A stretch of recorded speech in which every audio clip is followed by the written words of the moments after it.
Day 1. Breaking barriers, building connections. Everything was so organized when we got there. The place was clean and the people are so disciplined, especially with their surrounding, as there were little to no amount of litter scattered on the ground. And when we got there, the Japanese girls opened up as to how they go to school, which was up a hill. And when they started talking about that, we sort of always had to initiate the conversation. It was hard because they spoke in mostly Nihongo.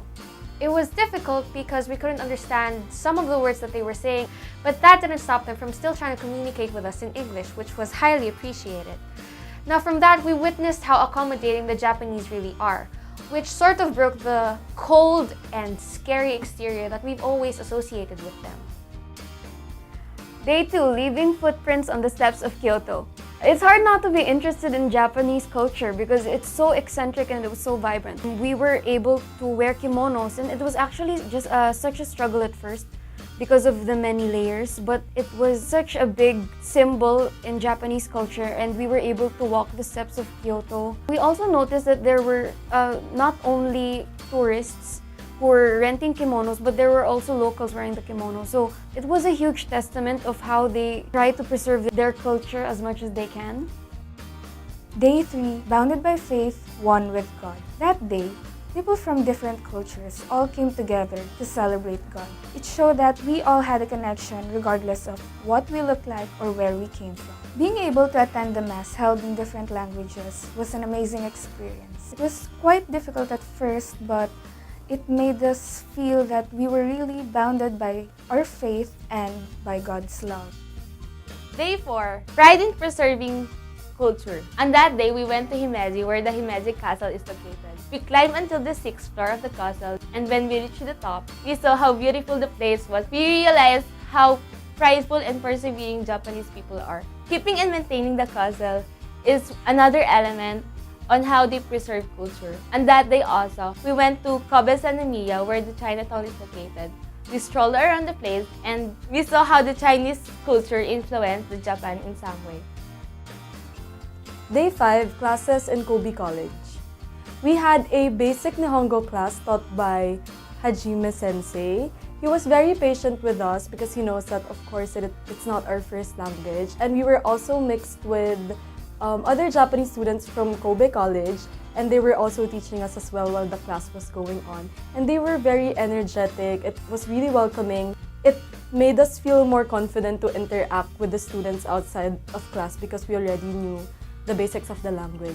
Another experience that we will never forget from the 5th day and actually the entire trip is where Coco Kondo spoke about the atomic bombing experience, because at the very first minute of her session, she apologized for what happened during the World War, and it filled the room with so much tension but so much emotion, and it instilled in us the importance of forgiveness even if we were enemies once. At the end of the 5th day, we all realized just how much the Japanese people are passionate with their culture. No matter how modern or how traditional it is, they really study every detail of their culture.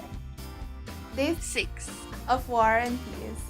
So we went to the Hiroshima Peace Museum, and it was actually not just one building, it was a whole park. First you go to the atomic dome where they dropped the atomic bomb, and then you walk towards the children's park where the 1,000 paper cranes were made by Sadako. And then you had the Peace Pond, which had the fire. Well, that means that as long as there's no peace in the world, the fire will still be blazing. And then you also have the arch where when you look through it, you see the atomic dome, and then you have the museum itself.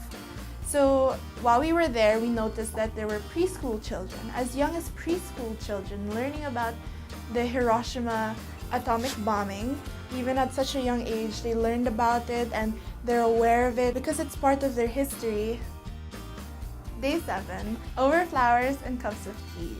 We had an Ikebana lesson and a tea ceremony lesson, and we saw how the senseis were so passionate about what they were doing and what they were teaching us, because the Ikebana itself, there were so many elements that really shows their culture. You have heaven, earth, and humans. So we see the harmony that flows through the Ikebana, the flower arrangement that we make. And for the tea ceremony, every action is so precise and there's a high regard for respect. Day 8, West meets the rising sun. It was our free day, so we decided to go to Universal Studios. It was really fun to have a break from all the learning and traveling we did in Japan. It was kind of different though because the rides were in Nihongo, so we didn't really understand them, but there were some titles in English. We still had a lot of fun since we saw a different side of the Japanese people, since we were so used to seeing them wearing their casual clothes and their work clothes. It was fun to see them in different outfits.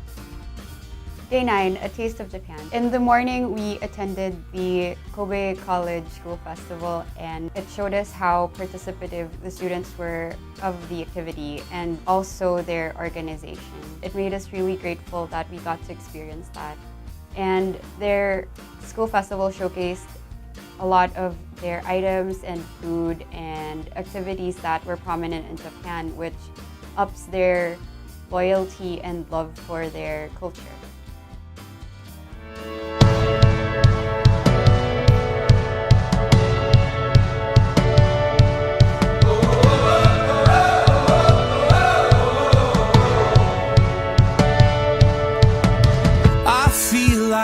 Sunglasses, like a brand new pair of jeans. I feel like taking chances. I feel a lot like 17.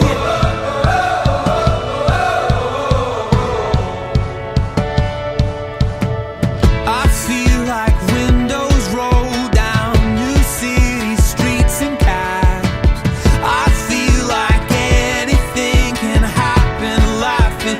You take me right back when we were kids.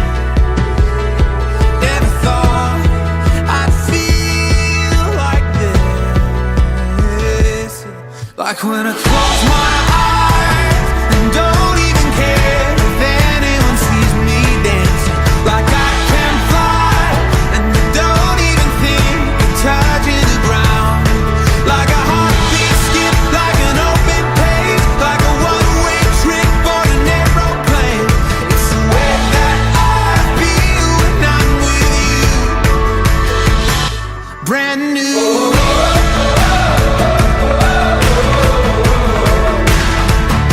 Brand new.